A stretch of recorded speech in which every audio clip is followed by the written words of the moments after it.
जानते बड़ू पुआरा के गला हमारा देहात के ना बड़ी मशहूर है। ए हाय हेंगा बैठा तनी कि गंदा ना हो हमर कपड़ावा ठीक बा। ओ गजब आदमी ओहो आ केहू देख ली तो का होई? देख ली तो ओकरा के हम देख लेब। देख लेबू ना। हां अरे दबंग लड़की से प्यार करनी कोनो हई आइरू करू से प्यार करनी। ई तो बात सही कहलो, दबंग लड़की से तो हम प्यार करबे करी ना। हां अब बाकी तू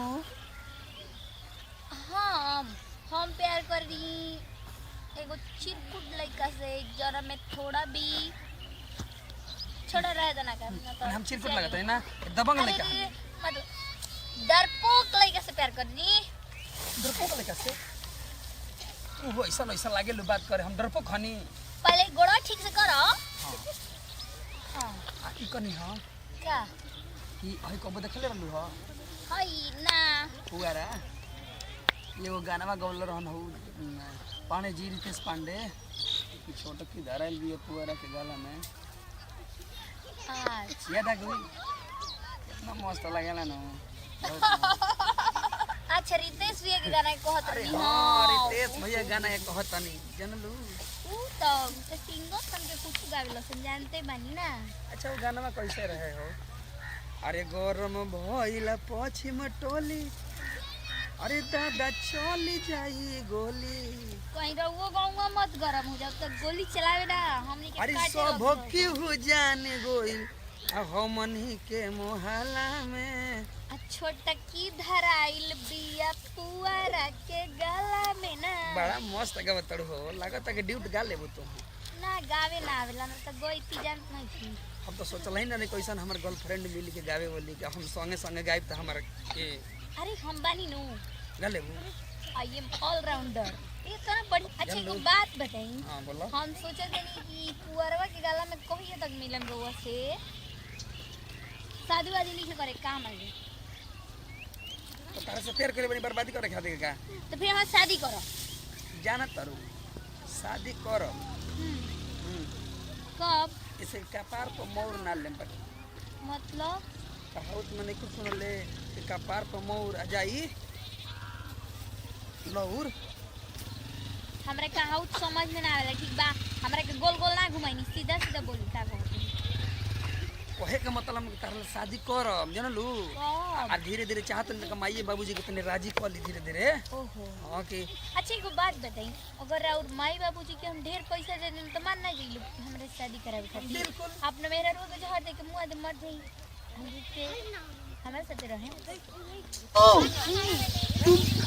मार मार के जान ले लिहला तू हमरा तू क्या करिया को ओए क्या करी ना पापा बाबूजी हाय हे करा ए पतोहिया मत ना होता तू चल जा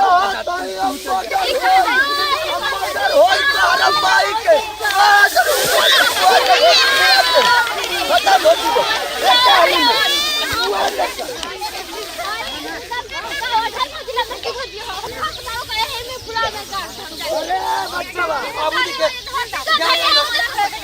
करे काहे करे संगे करत चलेगा तो काहे ना समझाइलू इनके तू चले जल्दी चल जा हम ना जाई हमरा है नहीं पैसा से काट के देले बस दूसरा के पति पे लाइन मरी है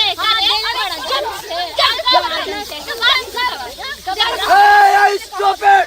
अबे idiot you bastard you break full stop. ओए हो सर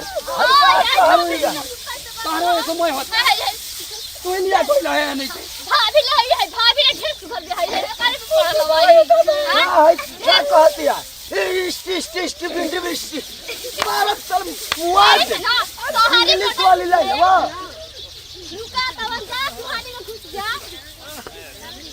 कहां रे अरे हम तो देख लेला हम जे भाभी को सो हुए तो दम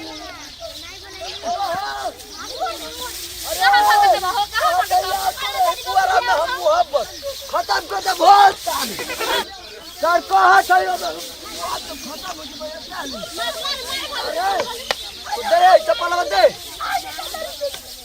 और गलती ना करो अरे मारे लक्ष्मी गलती दारू से भाभी और मारो हमारा हाथ मारो मरा मारो बतावा है बेलाज है कहीं पुआरा में मोहब्बत कर मेहरान होते हुए बाबूजी अब गलती ना करो और पकड़ो अरे ये पता अरे हम कवन न रहे रे का नाम हो कर अब होता अब